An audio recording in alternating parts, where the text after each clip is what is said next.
Okay, so hi everyone. My name is Tom Beaupre. I'm a partner with MNP cybersecurity team. Um, Glad to be part of the great organization. So on behalf of our larger team in Eastern Canada, thanks for joining us. This is the first of our business owner series presentation.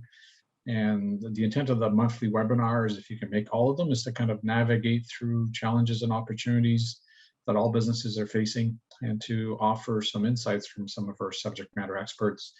And we hope that you'll find them valuable as you go through the series of webinars.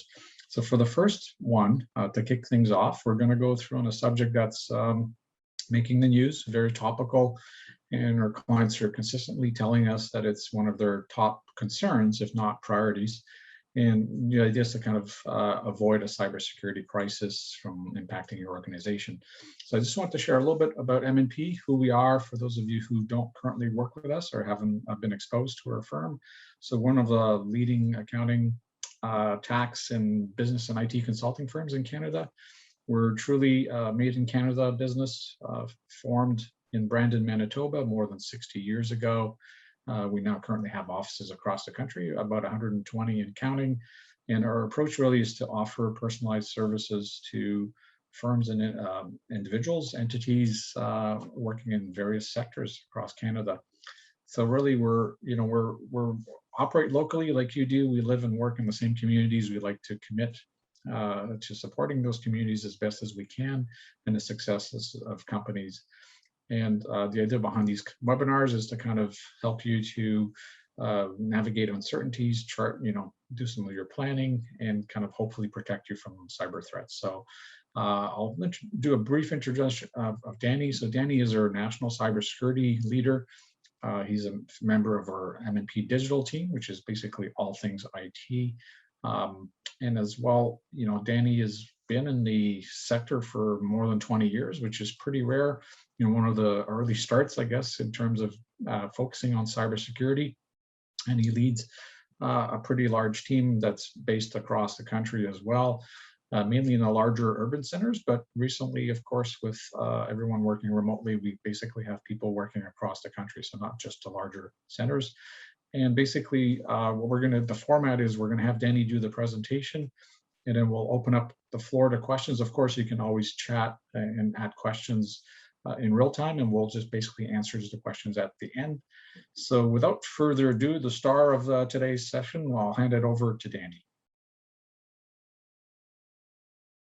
Welcome, everybody, to the cyber and privacy presentation. Look forward to discussing this very difficult area for businesses and people. My name is Danny Timmins. I'm the National Cybersecurity Leader and Partner at MNP.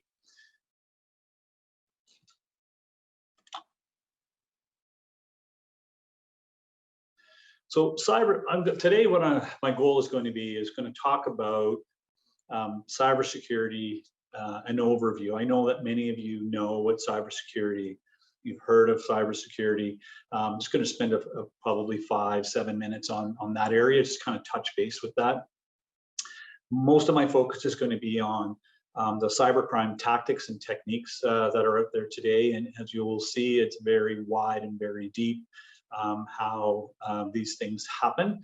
So we're going to talk about hacking, we're going to talk about social engineering, and then once we get through that, I'm going to talk a little bit about some of the questions you should be asking, some of the areas you should be considering to focus on. Just a quick little bit on myself and the team. I've been in the cybersecurity industry for about 21 years, about 30 years in information technology. We have a team at MNP of about 55 people or so across the country, and we do a whole bunch of different things, as you can see. So those are all the different things that we do, and be more than happy to talk to anybody about cybersecurity and privacy. So the first slide into this presentation is really around, is this real? Is cybersecurity actually happening? Is cyber attacks happening? And so, as we can see here from the World Economic Forum, this is their global risk report, which they do every year. And as you can see, from a short term, cyber attacks are at the same level as things that you read in the paper all the time. Heat waves, confrontations, natural disasters, at 70 plus 75%. So it is at the high end. It's happening. It is a global issue, an economic issue. But when we look at the long term, there's not a large change over the next 10 years. The likelihood of these types of things happening, just like natural disasters and climate, of course, the climate change issues, the water crisis, you'll see data fraud and theft and cyber attacks in the middle of all that. So the reason I put those two up is just to kind of show everybody, yeah, it's there, it's real, and it's happening everywhere around the globe. In Canada, focusing on our nation, there was a cyber threat assessment that was done recently, and what they've seen is many of the same things. So increased threats, more threat actors, becoming more sophisticated. Ransomware, 60% of the victims have paid ransomware, and we're going to talk a little bit about that through the presentation. Top risks organization are online fraud, steal personal information, financial information, corporate information. Some of the folks that are out there that are doing it are state sponsored, and so they're focused typically in the old, like many years ago, they were focused on government versus government. Now some of the organizations, some of the countries are focused on targeting businesses, and specifically we're talking about Canada here. They're focused on businesses in Canada and trying to get either intellectual property or trying to cause harm to that business. Talking a little bit about ransomware, we've seen when it started around 2015-16, we've seen an explosion in this particular area. It's extortion, basically trying to demand locking out your computer. They typically exfiltrate information out of your organization, and then what happens is they ask you for a payment, and we've seen that increase from 9K to 150K over the last few years. In 2021, I saw a stat just recently saying that in 2021, the numbers are actually bigger than all of the numbers in the past. So it's certainly not slowing down at any pace.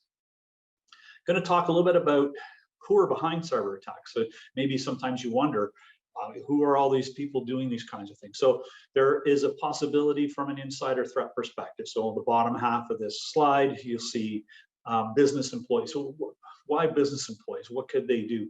Well, business folks are becoming more sophisticated. They may not be the technical folks, but they're more sophisticated. Why? They've grown up, many of the younger folks have grown up with a computer. They've grown up with phones. They understand what an IP address is. They know what a network is. They know where to go on the web to find information. That's why they are becoming more of a threat. Technical employees, of course, they're going to be a threat because they typically have the keys to the kingdom. They have access to things that most employees, regular employees, don't have. So we have to treat them with in a different way. We have to maybe control their access. Have to look at, put some parameters on those types of employees to make sure that we're making sure that they're doing the right thing. Now, could be a malicious former employee or a malicious employee that's in the organization today, who could be exfiltrating information out of the business, who could be then leaving the business and trying to extort the business, could be working with organized hackers. And so that's kind of the bottom half. The top half is really the outside threat. So the outside threat kind of consists of non-organized hackers. Those would be, say, your kids that are in college or high school who are trying to maybe hack into their mom and dad's company. They typically aren't there to cause harm, but they might cause harm. Not as much as a worry as the rest.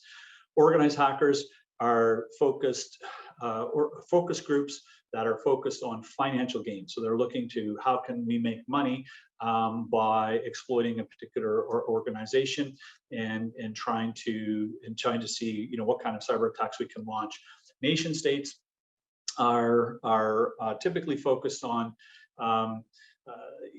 the intellectual property, or trying to work with, say, organized hackers to cause different particular issues within organizations. It could be to stop an organization from doing business, could be locking out, say, a critical infrastructure. So what's interesting is nation states and organized hackers haven't always worked together, but in recent times they seem to be working together to exploit businesses and people. The reason I put this particular slide up is I wanted to kind of give you some context around, we talked a little bit of who they are, but these threat actors aren't always working individually. So sometimes people think they think of a hacker or an individual working specifically on his own in a basement, in a dark room, but if they're working together. As you see the center picture there, they're working from a global perspective. So they're connected together, they're focused on a particular target, and so they're typically not always working alone, often working in groups, trying to figure out how they can exploit organizations. On my right, you see a picture of a whole bunch of people working together. The reason I put that in there is I wanted to kind of give you as the audience an understanding that these groups are organized.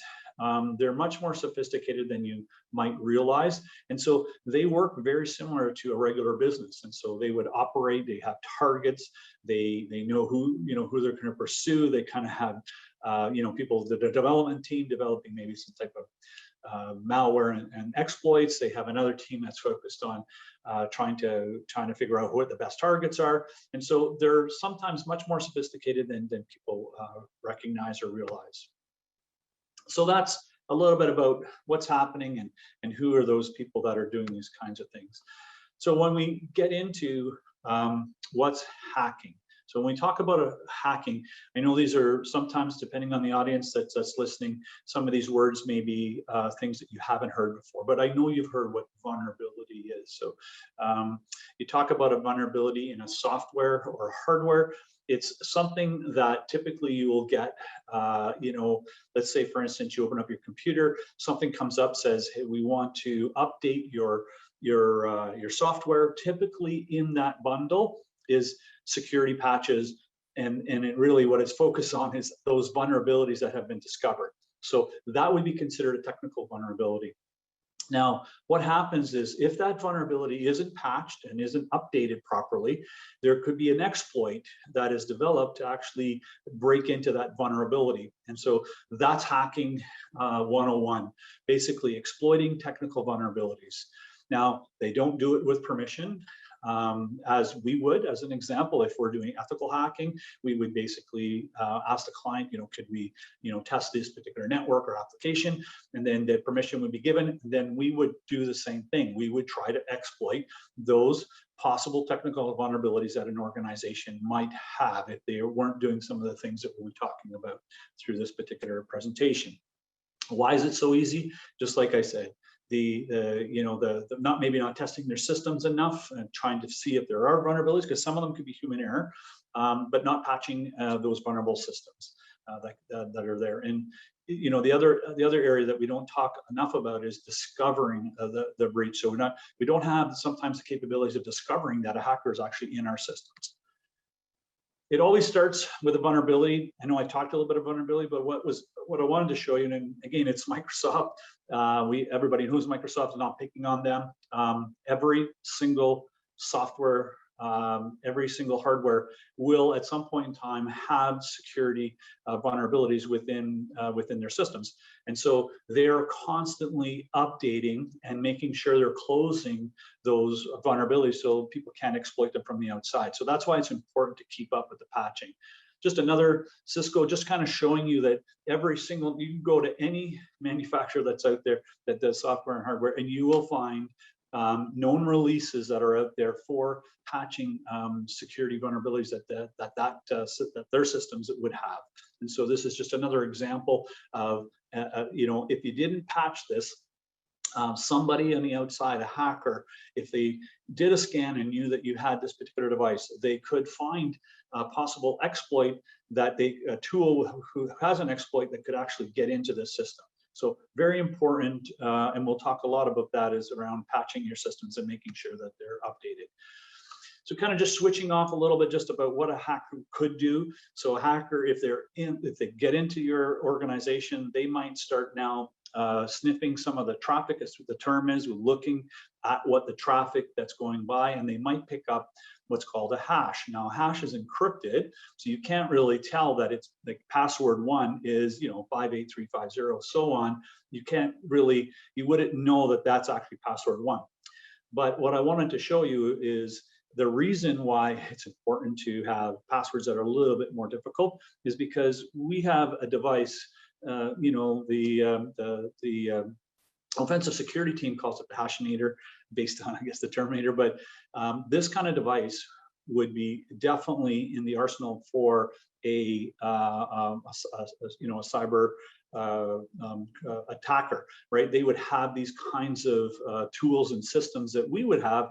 We basically use the same kinds of things, but we are on the ethical side, where the hacker is actually just trying to get financial reward for it. So the idea on that hash is that we would put that hash into the system, and that hash would come out within very, very short period of time, a couple seconds. We would be able to know that's password 1. Why that's important is because if it was a more complicated password, it would be much harder to break. The adversary would likely move on to something else because they wouldn't find the usernames and passwords that they wanted. When a hacker hacks, they typically don't take a long time to actually hack into an organization. Once they do their scanning, they'll look for different types of devices, different types of systems that you would have. They look for exploits for those systems, and then they try those exploits on the systems. And if the vulnerabilities are there and hadn't been patched and hadn't been updated, then they'll get in. It doesn't take a long time for that to happen. The discovery phase is where it takes most of the time. So the discovery phase typically takes longer because they're in your systems. They're looking for, the really important information that you might have. They're maybe sitting there for the right opportunity to either launch a ransomware attack or exfiltrate information. They may be trying to do executive fraud. It just really depends on what they're up to, but that typically will take more like weeks and months to execute. So they could be in your systems for a long time. This is just a couple of pictures of, imagine hacking into a system that you're unaware of, you don't know. You have to look through all the servers, you have to look through all the systems. You'll see things like maybe, you got video screenshots, so you could, go in and maybe cause some damage, and then you would be able to delete those files, on the back end because you're in the systems. And people may not even be aware. Unless you have certain types of safeguards, you may not be aware that people are in your system. So the idea with hacking is really in the system, sitting there, taking a look, seeing what kind of either damage that you could do, or trying to figure ways out to exploit that particular organization. This example is just getting into the HVAC and what kind of damage could you do there. In this particular slide, what I'm talking about here is an application hack. So we were asked to just do a penetration testing, which is ethical hacking, on this particular application. And as you can see, we bought 50 and then 100 and then a $250 card equaling $400. And as you can see, we paid only $13.57. Now, why that happened was because we were able to exploit an error in the application. Why it was important is because if we were able to do that, somebody on the outside could have done the same thing and been able to create fraud on this particular application. So why it's important to test the systems is because sometimes it could be human error, and sometimes you think that you've updated a system and it's not updated. That's why penetration testing and hacking, is an important part of the arsenal when it comes to lowering your cyber risk. Again, why is it so easy? I think I talked about this, is because sometimes we're not patching our systems. Sometimes it could be human error, but if we're not actually just doing the basics of patching all of these different things, we're going to be vulnerable to those types of attacks down the road. So that's hacking 101, really quick. But if you kind of look at an adversary who's trying to get into your organization, if they're unable to hack, they will definitely go to social engineering. And so there's a whole bunch of different social engineering techniques, and I'm going to walk through them. But I want to leave you with, typically, social engineering is one of the first ways, because social engineering has become probably the #1 way of how cyber attacks are launched and happen for organizations. So social engineering is the act to influence a person to take action. Basically, the adversary is trying to trick somebody into doing something that they think is good. So you can't train. There's no patch for untrained users. So one of the things we're going to talk about is, how do you train your team? How do you get them to be part of understanding the risk when it comes to cybersecurity? So some of the different kinds of social engineering, and there will be new ones coming out as time goes on. There's always some new flavor. Phishing has been around for a while. You've probably heard the term. It's sending an email to somebody, and they receive that email and they do something that they think is okay, but it's not, like giving their username and password or clicking on a link. That's what phishing basically does. Spear phishing would be more targeted. Maybe you're targeting specifically the CEO, so you're creating a phishing email that would be more targeted to them, and you would hope that they would be able to click on the link or give you more information to try to trick them to do something they're not supposed to do. Talk about phishing. It's just another term for texting. So somebody would send a text, and there would be some malware in that text. So if you get a text that you shouldn't be getting, you just delete them. Smishing is basically a term for calling people. So you call somebody and try to trick them into giving you information, saying, IT department, can you give me this information or this information?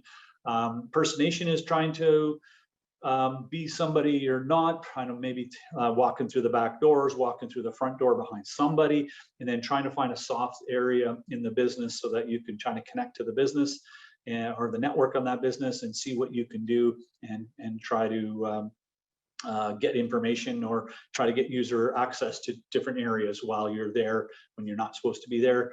USB drops, you know what USB is? We drop them in parking lots or in front of the building. People pick them up, they connect them to their systems. If you don't have the right safeguarding on the system, it could actually call back, and then people would have access to your systems without even knowing. It would be basically a piece of malware that would come off that USB. I'm going to talk about deepfake a little bit later, but they're basically just tricking people through voice or audio. So you'll get this presentation, so all you can kind of, there's so many different social engineering techniques. Talking about phishing, just quickly, I think we all have had some training. If not, what I always say from a personal perspective or a business perspective, if your gut tells you that there's something wrong with that particular email, you just delete it, right? The idea here is just delete it. So if you can see here, sent from Canada Post, it's if you put your mouse over top of that, you can see that's not correct, and you can see Canada Post Peter at that doesn't make any sense. So does it look like Canada Post? It doesn't. And so and secondly, let's say for instance you didn't even engage with Canada Post, well then it's not real, and just delete it. Some facts about data breaches, third most expensive country in the world to resolve a breach, and we'll talk about maybe why that's happening, and some ways of trying to maybe limit that expense to clients. Average 6 to 9 months for business to realize they have been hacked, and that was that story I had kind of showed you at the beginning. Typically these social engineering techniques, hacking techniques, you get in, and then they're looking around to see how they can exploit you, what they can either exfiltrate out, and what they can do. So they're not always just in really quickly and out. They sometimes sit there for a long time, and then once you figure out that they're there and then the incident happened, it typically takes a couple of months to contain that incident. And we talked about ransomware and the growth of that. I put this slide up here. The reason for this slide is really, I'm not going to talk about each individual area, but these areas will either get bigger or collapse. So as an example, over the years, one area where it was, it's very high, might actually be a little bit lower. You might see another area become bigger, or you might see a whole new area come up. the reason I wanted to show you this is because ever changing. And so while we work towards maturing our organizations, while we work towards safeguarding and securing our businesses, the adversary are looking for different ways to actually get in to the organization. And so there's so many different ways that people are doing it today, but this will evolve over time. What are they trying to do? I think I talked about it. They're, again, maybe let me talk about malware, because sometimes the word malware is, what is malware? So if you think of a virus, everybody probably knows what a virus is. And so if you think of malware, think of it as virus.2. It's more complicated, more sophisticated. So it kind of comes from the beginning, when viruses were the thing of the day within computer systems. Malware, it was kind of the next progression. Now, malware has a lot of different kinds of malware. So there's like ransomware, spyware, backdoors, denial service, and command and control. So different kinds of malware are out there. Now, the idea is when they send you a text or send you an email, or you click on it, or USB that you put on your system, what will happen is, without you knowing, a piece of malware will drop onto your system, and depending on what it is, it will execute at some point in time. And if it's ransomware, it will lock out your systems, as an example. The other thing people are always trying to get is your username and password. They'll either look on the dark web for your username and password, or they'll try to get it when you're on your systems. Now, I put this on here because executive wire fraud, or transferring financial payment, is still a thing, and it still happens a lot. The idea here is, like I was showing you some of those slides in the past, you'll see that the adversaries in your systems for a while. So they could be waiting for the right time. They might be waiting to do this particular executive fraud when, say, the CEO's on vacation, or the CEO's on a conference, and they're in the system, and then they'll find a way to be able to send an email to the financial department and say, listen, can you send this EFT to this particular customer, because we owe them this money. I forgot to do it before I left.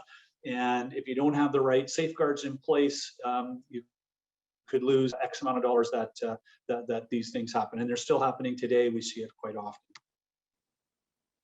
Public Wi-Fi. What's interesting about public Wi-Fi is, you feel safe when you're at let's say a Tim Hortons or a Starbucks or a McDonald's, or any of the other free public Wi-Fi that's available, hotels, airports.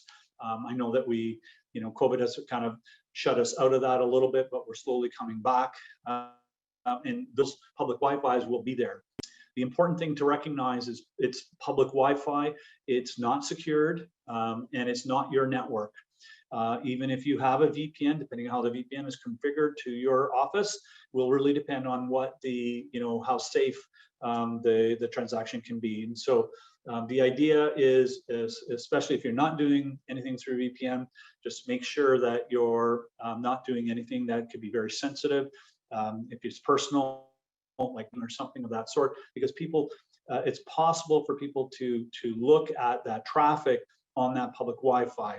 And you could also be tricked on thinking that you're actually on a particular public Wi-Fi when it's somebody else who just created a public Wi-Fi that looks like the other one. So very important to just take a step to make sure you don't do anything that's sensitive on public Wi-Fi. I wanted to kind of just show you a quick case study and the reason this is a good story, because it's going to talk about cyber awareness within your team.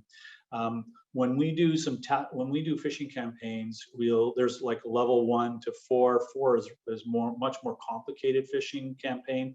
So this was a level 2. This was an unmature, from a cyber perspective, organization, and you can see the very high percentages that we got. So 50% of them clicked on it, 32% gave us username and password. So all of a sudden, we've got a heck of a lot of username and passwords. What can you do with that, right? You'll be able to, if you get into that system, you're going to be able to use their access to be able to access very important files and information.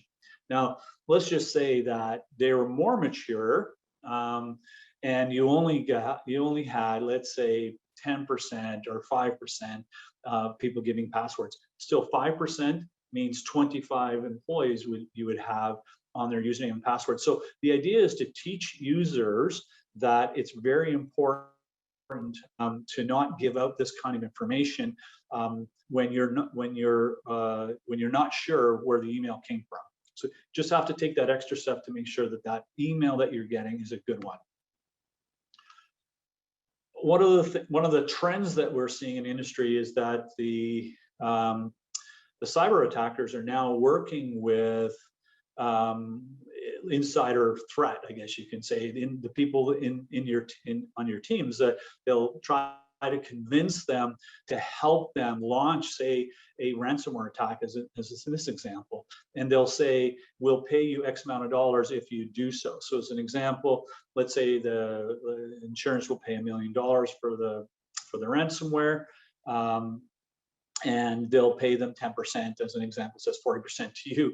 But you got to trust that they're actually going to pay you. But at the end of the day, they're trying to find different ways. So maybe people aren't clicking on emails as much. So maybe trying to find somebody who's looking for a little financial reward, and maybe all they have to do is plug in a USB into their system, and then the organized hackers can hack the system and then be able to launch that attack. So something that's we're not seeing a lot of it, but we're seeing enough of it to kind of put it out there to say this could be an issue down the road. Another area is really what we've seen over the last few years is audio deepfakes and video deepfakes. You might have seen them on the news. So capturing a whole bunch of voice from somebody and then being able to text, this is, hi, it's Danny speaking. How are you doing? Yeah, great. Listen, I'm away this week. Can you please, somebody could type this whole story in, and it would sound like me if you captured enough audio. It's happened, as you can see here, some stories. It's newer, but the idea is as we start to close within, or helping organizations starting to close loops, the adversaries are looking at other ways to be able to try to get financial gain from cyber attacks. So where do we go from here? There's a lot of, so because cyber is so wide, so deep, I put this as my first one, and I kind of repeated on the next slide, but what I really believe in is performing yearly cyber and privacy assessments. The reason for that is if you don't have a baseline understanding of what you should be doing, next steps, instead of saying, I think I should be doing this, or maybe I could add this and this will help, or this new tool, maybe I put this new tool in and that will solve my issues. Best to have a really good baseline to understand the maturity of the organization when it comes to cyber and privacy. If you start there, you'll be able to prioritize and be able to focus your resources and your budget in the right areas. I won't kind of go through each single bullet point because this slide will be yours, but I just wanted to tackle a couple, and you can definitely kind of read into some of the others. The next one is really enterprise risk. So what's really important in enterprise risk is cybersecurity aligned with the rest of the risk program within the organization? Sometimes an organization has strategic objectives. They want to grow. They want to build a new application. Well, how does cyber play in all that? What are the risks that could happen to the organization if that application wasn't tested or has a problem or an issue? What kind of brand reputation would you have by launching something that may actually have a breach in a very short time or over time? So the idea is, how are you building your cyber program into your overall enterprise risk program is the focus on this one. Third-party risk, if your maturity is high as an organization and the maturity of a third party is low, likelihood is that you will then become low maturity because an adversary will actually look at trying to find a way into your organization. If they can, then they'll look at other means to get into your organization, and it could be through a third party. Happens quite often. Cyber risk management begins with policy. I'm going to start with probably one of the key ones is an incident response plan. No different than your health and safety plan. No different than doing like a fire drill. You know, like you have to have an incident response plan. Why? The statistics will tell you that if you have a proper incident response plan, you'll react faster. Your clients, your customers will be more trusting because you're reacting at a very good speed. The cost of recovery is less. And so there's a lot of real positive about having an incident response plan, just like there is for other policies that you have within your organization. So important to have that. There's other like having cyber and privacy awareness training within your policies as an example. What are they allowed to do? What are they not allowed to do? Having some training on what a phishing email is. This presentation that I'm doing today, you might understand it, but does your team understand what it is? Do they understand all of the different ways that an organization can be hacked? And so it's really important to bring awareness to the overall organization. Legal implications, they're not all equal. They're all a little differently because every industry is a bit different. However, there's privacy regulations and legislation. There's new legislation that's happening. Quebec just passed theirs. Federal government, Ontario, the rest of the provinces, they're looking at updating some of their legislation that they have around privacy. They're going to have more teeth. There could be more legal implications for the organization. So you have to understand it within the industry itself. If you're doing payment card, if you're doing payments, have a payment program, within your organization, are clients using it, and you must meet a particular compliance, which is called PCI. The important thing is to understand and know that regulations, compliancy, legislations are only going to go up. They're only going to get stronger, and you're going to have more of these at your feet to strengthen. So you're going to have to strengthen your businesses because they're not going to go away. They're only going to get stronger. And it doesn't just take 3 months to get to where you need to go. Some organizations that we've worked with could take 2 years. So the idea is to start right away, to start to mature your organization, because it could take a while. Why? Budget. We don't have all the open budget to be able to do everything right away, and resources. We don't always have the full resource. So it takes time to be able to mature your organization to meet these future regulations and legislations and compliances. Have some cyber perspective from the outside, like I'm speaking to you today.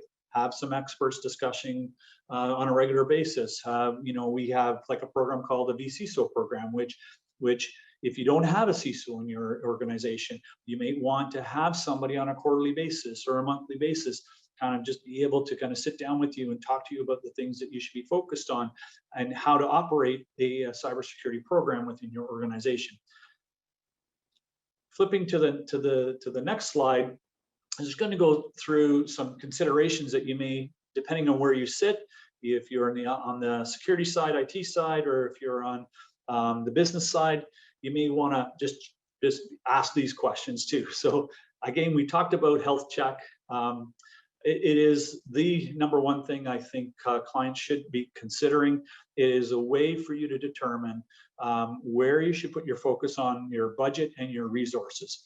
How do you know where to spend if you're not sure what your maturity is and what risks are more important than others can only be assessed.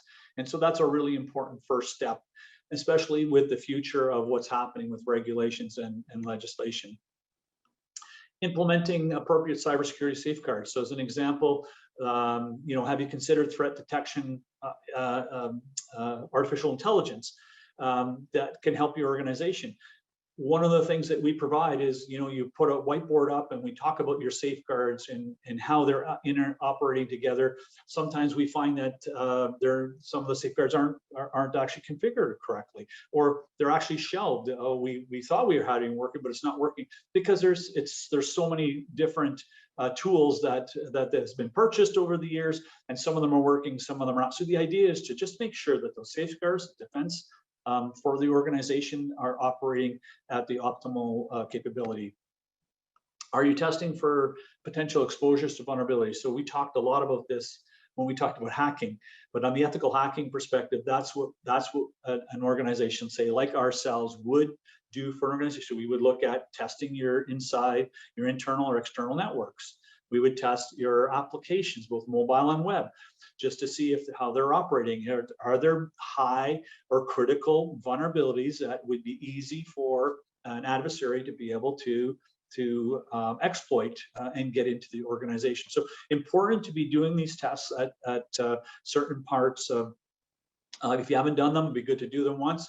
And then as changes happen, say an application has a major upgrade, you want to make sure that you test it just to make sure there's nothing human error or other vulnerabilities that can be found. Talked a lot about fraud education training, and cybersecurity training. But if you make it personal, that's what I would leave with you. Try to make it personal. How do you make it personal? You run a phishing campaign. You bring the phishing campaign results back and you do the training. Why that's so good is because people feel like they're part of it. They understand that, okay, maybe I'm not the one that clicked on it, maybe I am. Maybe the person sitting beside me did click on that link where they weren't supposed to. So the idea is it makes it real. So if you can add anything that's real that happened into your training, I think is very beneficial, and you get people's attention that way. And you can run these things on an annual basis. I would suggest that you do a little bit more. Maybe it doesn't have to be the bigger one on it, maybe the bigger one on annual, and then you have things that either on a monthly or a quarterly basis that you're sending maybe a quick note out to say, hey, just think about this, think about phishing, think about not allowing anybody to come into the office without, if you don't know who they are, just ask them who they are. And so people can't just come into the office without any prior knowledge.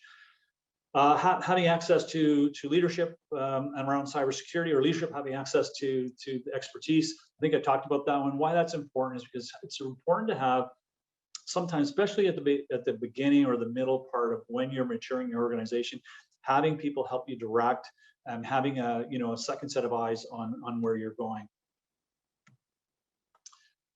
Do you have a clear understanding of your supply chain? We talked a little bit about this one, how important it is for third parties. And I can imagine how overwhelming it would be if you haven't started. So you say you have 10, 20 contracts. Focus on the ones that are really critical. So the ones that you would that would affect the business negatively at the beginning.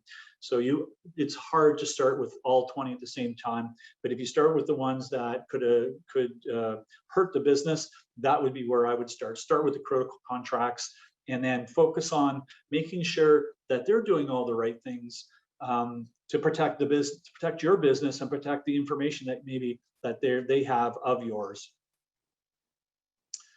Have you considered cybersecurity insurance? So insurance is a mitigating way of risk, right? So you may want to add that to protect your organization.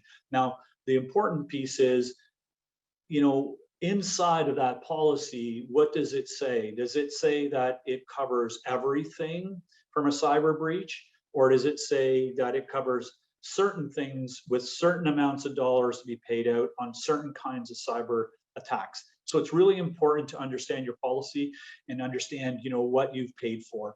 I've seen organizations who thought that they paid for a policy of $1 million, but it only paid out $250 because this kind of attack was only going to be paid out at $250. So important to really understand your policy. Having a business continuity plan and a data backup and recovery program, very important. Why? If you had an attack and you were locked out of your systems, would you be able to recover from your systems that you had, your backups that you have today? It's important to recognize that if not, you'll likely have to pay the ransom if it ever happens. And so if you don't, then you can make the choice. You can either wipe things and bring things back from your recovery. The data stored offline or off-site, just making sure that you have the ability, because sometimes when a ransomware will get into some of your backups, because it doesn't mean it's has to be executed right away. It could be sitting in your system for a while, so it could be into your backup. So you want to make sure that you have a way of taking some of those backups and storing some of them off site, so one month at a time as an example, so that if the first month has malware in it, that you'd be able to take the second month and recover. And the other thing is just on the restoring, I've seen clients who have never restored even a file from their backup, so they have really no idea that their backups are working. It says they're working, it says it's backing up, but they've not tried, and sometimes we've seen where it's actually failed, where they're not able to restore for whatever reason. So make sure that you try to restore just a single file to make sure that it's operating well. Incident response plan enables you to respond to a breach appropriately.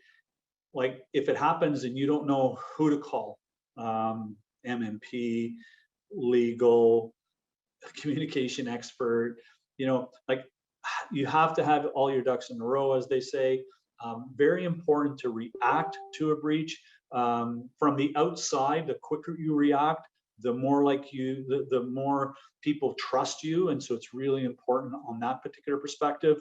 And probably really important to add is doing what we call a tabletop exercise. So as an example, I think I talked about having a fire exit plan. Well, you can have a plan in the building, but if you don't ever execute on it, most of the people may not actually know where to go. They don't know if I should go to this particular stair or that, or where would I meet outside. So the idea is the same idea with incident response plan, to try it, to pretend that you're having a ransomware attack and see how the group works together. See if their contacts that you have actually respond in a timely fashion to you. And so the idea is to test your on one of the types of cyber attacks that are out there through that exercise. Patching, we talked a lot about, especially if you're not having success with a patching program.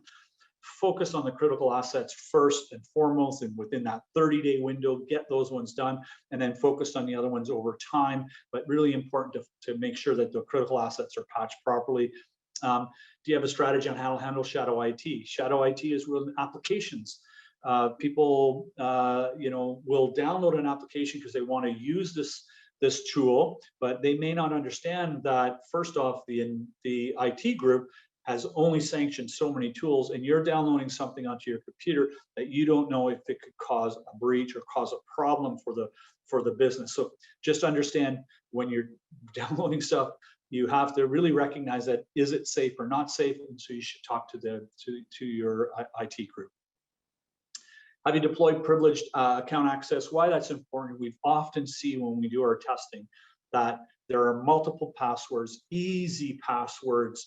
So if you're the admin and you have the keys to the kingdom, and your password is test123, which I know sounds like it's not possible, but I can tell you it is possible, and we've seen it often enough that somebody will put password in. They'll put like I had on my slide, password 1, or they'll have a name. It just very simple stuff.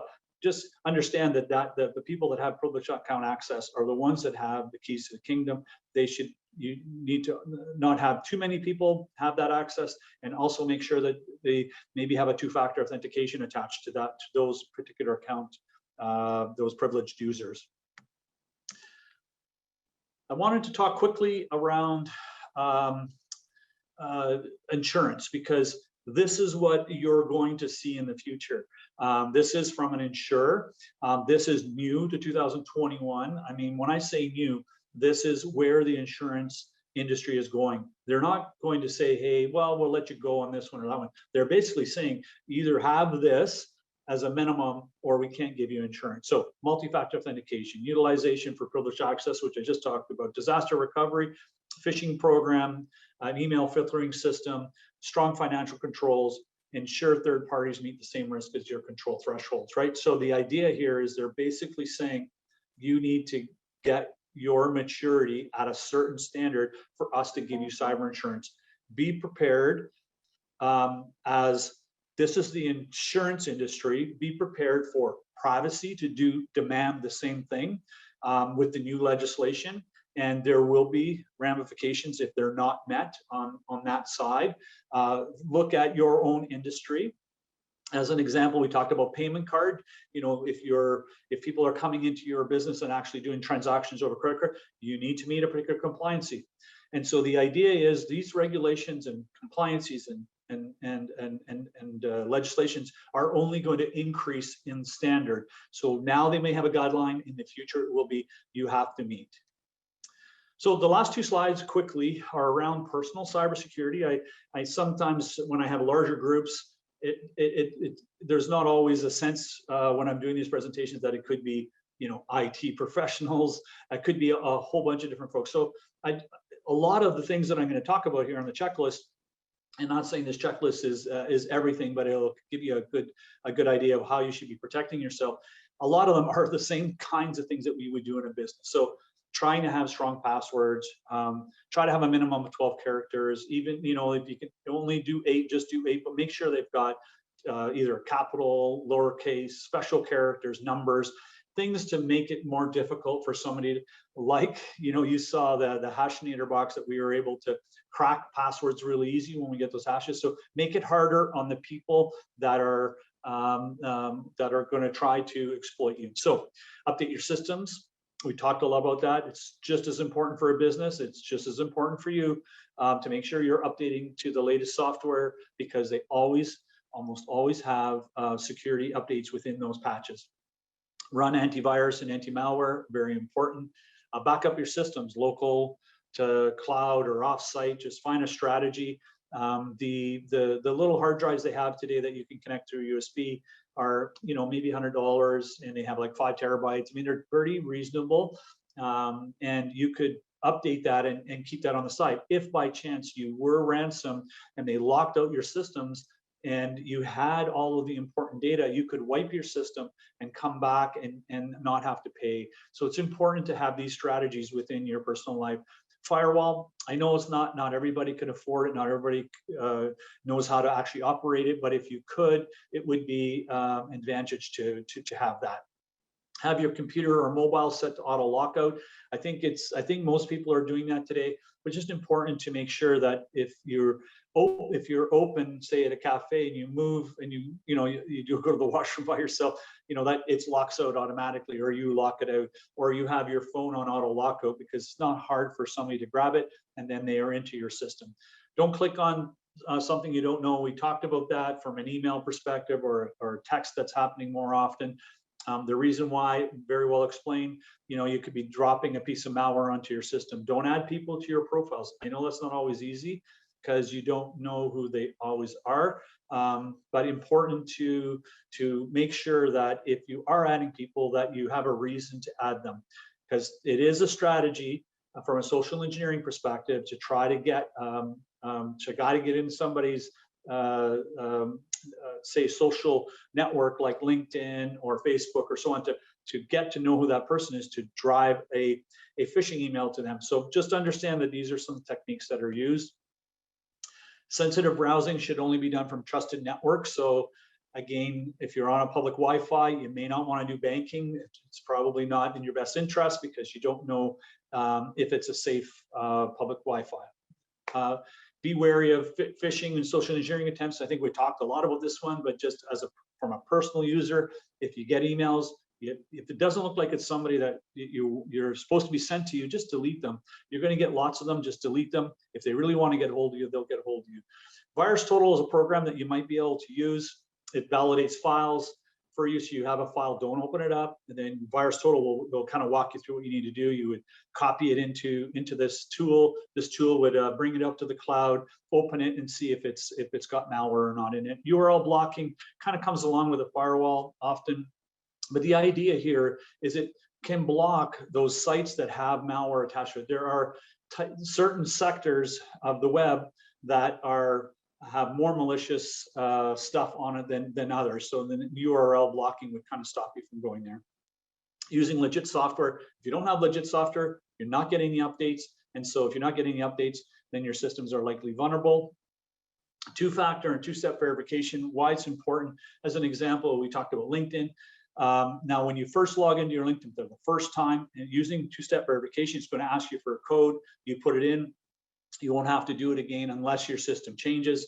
If you go to your phone, you're going to be asked for a two-step. If you're at your friend's place and you log in, it's going to ask for two steps. So the idea is that when you log in for the first time on a system, it's going to ask you for that. Now, if somebody by chance has gotten your username and password and they're trying to get in, they're not going to have your code because it's going to be on your phone. They're not going to be able to get in. That's the whole idea of two-step verification. Two-factor, same kind of idea, often used in corporations and businesses and organizations, but you can still use two-factor for yourself. So it's kind of similar to two-step, but a little bit different. So that's all I have for you today. I just want to say thank you very much for listening. I know you probably have some questions, and one of my colleagues is going to definitely answer some of those questions. So thank you very much.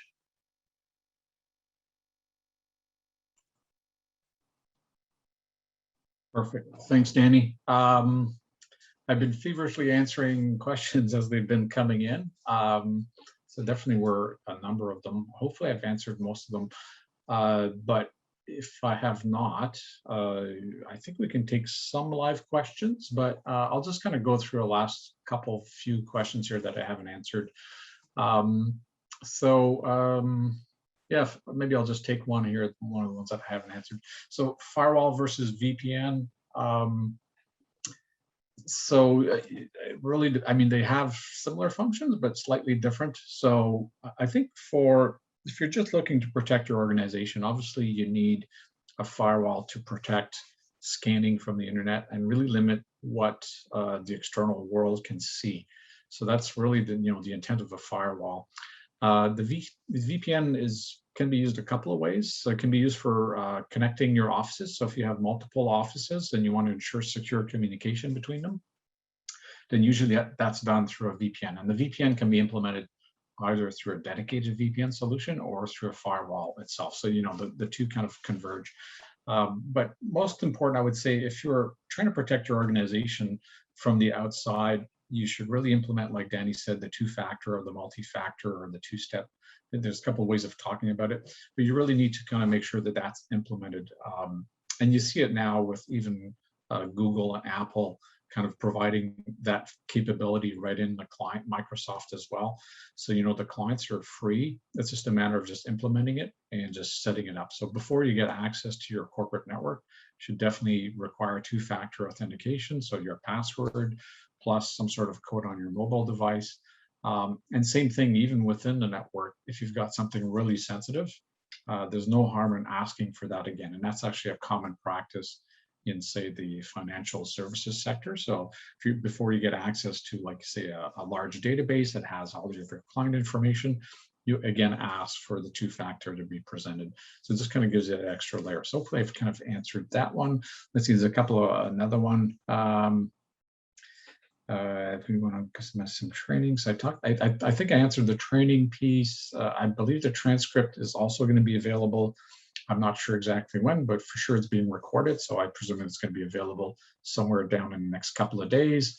Right, so the cloud.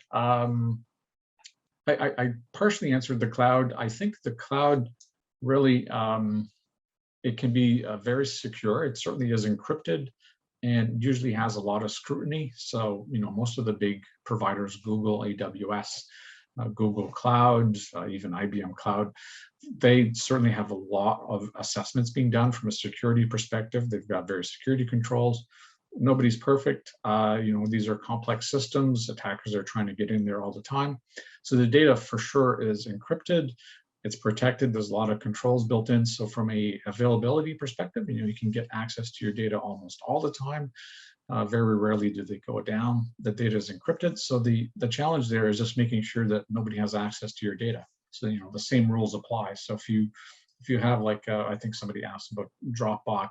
So if you just inadvertently share a link and say, here's the Dropbox, here's the information, those people have access and can log in very quickly to the data. So, it's cloud enabled. Whereas if it's inside your organization, the data is protected, harder to get to. So those are all kind of considerations. But, the important thing is you need to, it's like any kind of personal information that's really sensitive, is how many copies of that data do you have, and do you have access to it if you're ever compromised? So those are the important things to just think about. So just kind of look at your whole data strategy. And that's, that's an art in itself, just making sure you've got adequate copies of your backup. How often do you make copies? Do you do copies of all your data, part of your data? And how often do you test that your data is there? So it's one thing, to back up personal family photos or whatever, but if you haven't looked to see to make sure all your photos are there from the last 10 years, you may be missing some data. So just kind of good practice. And I think we're at time here. There's a couple more questions. I'll keep chatting away, and maybe I have to personally have to drop off for the next event as well, but I'll try and answer a couple more of the questions. And we thank you very much for your time today.